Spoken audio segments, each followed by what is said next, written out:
Il y a quelques jours, je me suis rendue sur la base aérienne militaire de Brétigny-sur-Orge, dans l'Essonne, qui est un grand complexe où Thales avait invité la presse pour montrer en fait un petit peu les nouvelles technologies sur lesquelles cette entreprise travaille, notamment sur la mise en essaim de drones avec une certaine autonomie gérée par l'intelligence artificielle.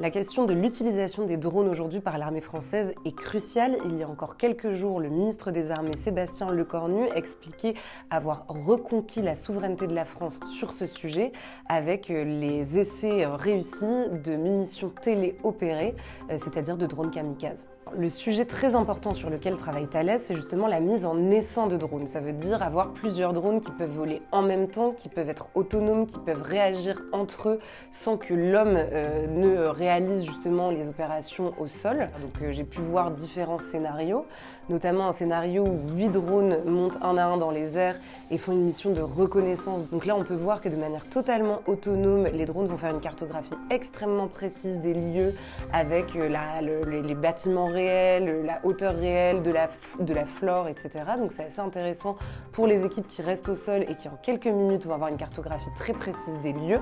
Cette démonstration de Thales, elle est très importante parce qu'il y a eu un vrai sujet sur l'utilisation des drones à des fins militaires par l'armée, avec un retard de l'armée française qui a été déploré dès 2017, notamment dans un rapport qui est rendu à l'époque. Depuis, la France a compris l'intérêt et l'importance de l'utilisation de ces drones. Elle rattrape son retard. Pour comprendre où en est la France aujourd'hui sur ce retard, on a posé la question au général Barrera, qui aujourd'hui est consultant pour Thales. Et donc de ce côté-là, on a des armées qui se sont équipées très rapidement, et les Ukrainiens sont équipés très rapidement, et les Français, je ne vais pas dire qu'on a pris du retard, mais sur ces différents types de drones, qui sont en fait des déclinaisons de drones civils du marché, de type Parrot, et qui ont été bidouillés, qui ont été un petit peu bricolés, et qui sont devenus maintenant des vraies armes de guerre, un peu comme des moustiques qui viennent attaquer les fantassins dans leurs tranchées. De ce côté-là, ça a été tellement rapide que effectivement l'armée française a pris du retard. Alors elle a des drones qui permettent de voir très loin, voire maintenant très près. On a des tout petits drones comme ça dans l'armée française.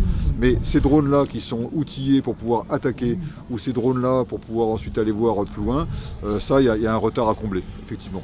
Alors évidemment, quand on parle de l'autonomie d'un drone ou de plusieurs drones en essaim qui peuvent notamment tirer, il y a un sujet éthique qui vient sur la table. Le sujet de l'armement des drones avait déjà fait l'objet de certaines discussions justement aux alentours de 2015-2017. Aujourd'hui, on parle de où on met la ligne rouge sur des drones qui sont totalement autonomes. La France a une doctrine sur le sujet, c'est-à-dire qu'il a été dit plusieurs fois par les ministres successifs que la France n'autoriserait jamais l'autonomie totale quand on parle de fonction létale d'un drone, c'est-à-dire qu'à chaque fois qu'un drone va tirer ou attaquer, l'être humain revient dans la boucle pour donner l'autorisation de tirer, et c'est d'ailleurs ce qu'on a pu voir durant les démonstrations de Thales. Même si les drones sont extrêmement autonomes, au moment de tirer, l'homme reprend toujours la main. Ce qu'on peut retenir de cette démonstration de Thales, c'est qu'effectivement la France tente de récupérer son retard sur l'utilisation des drones militaires, qu'elle investit massivement en ce sens, que ce soit dans des technologies qui permettent de gérer ces drones ou dans les drones en eux-mêmes. Pour en savoir plus, n'hésitez pas à lire mon enquête sur le site de l'Express.fr.